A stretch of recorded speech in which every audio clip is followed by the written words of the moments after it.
Hello everyone, in this video we will try to understand section 64 of CPC 1908. Now the title of the question is, the section is private alienation of property. Alienation is basically glamorous term in advocacy that means attaching or mortgage or sell of a property. So related with that. So for that we use the term alienation. So private alienation of property कि आप जो है property को बेचें after attachment, जब court का order आ गया है अटैचमेंट का, वो वॉइड हो जाएगा। ठीक है, वैसा आप नहीं कर सकते हैं।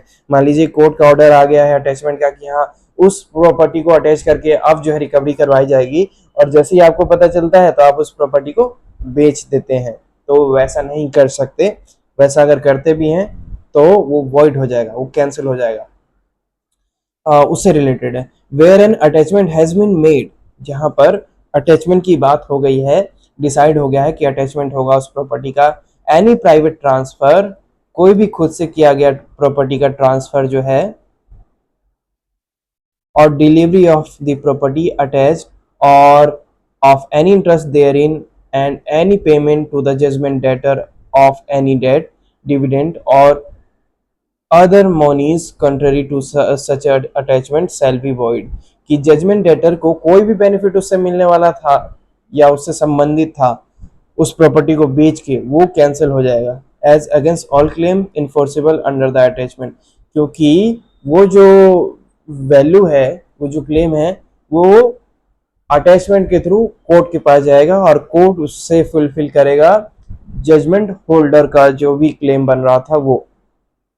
Subsection 2 is saying nothing in this section shall apply to any private transfer or delivery of property attached or of any interest therein made in pursuance of any contract for such transfer or delivery entered into and registered before the attachment, कि attachment के order से पहले अगर कोई भी transfer की dealing की गई है तो वो जो है वो कैंसिल नहीं होती है, वो वॉइड नहीं होती है, तो वैसा कर सकते हैं। लेकिन अगर बोनाफाइड इंटेंशन हो और जो कॉन्ट्रैक्ट हो वो रजिस्टर्ड हो, मान लीजिए जो भी सेल वगैरह है वो रजिस्टर्ड है और बोनाफाइड इंटेंशन के साथ किया गया था, जो कि कोर्ट को पता चल जाता है, तो वैसे में वो कॉन्ट्रैक्ट जो है या फिर वो जो ट्रांसफर है वो वॉइड नहीं होगा।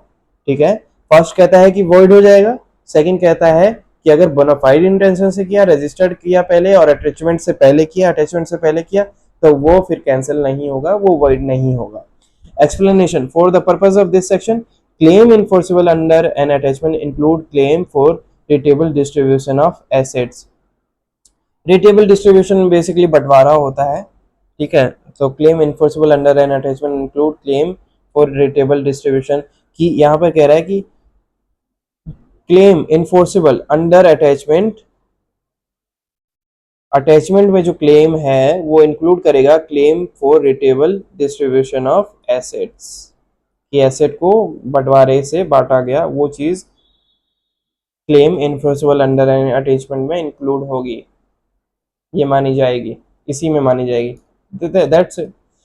और ये था सेक्शन 64 हमारा, जिसमें कह रहे हैं मोटा मोटा कि अगर अटैचमेंट के ऑर्डर के बाद आप जो है किसी प्रॉपर्टी को सेल आउट करने की कोशिश करते हो, आप कौन, डिक्री जजमेंट डेटर, तो वो जो सेल है वो वॉइड हो जाएगा, वो कैंसिल हो जाएगा। लेकिन वहीं पर पता चलता है कि आपने जो सेल है वो अटैचमेंट के ऑर्डर से पहले किया था, आपकी इंटेंशन बोनाफाइड थी।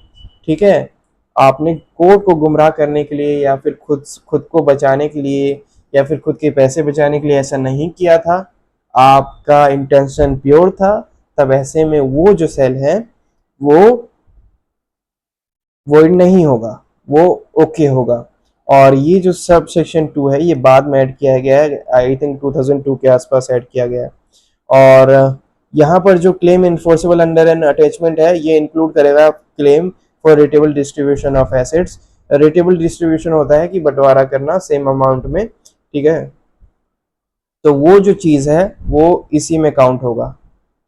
That's it, this was section 64।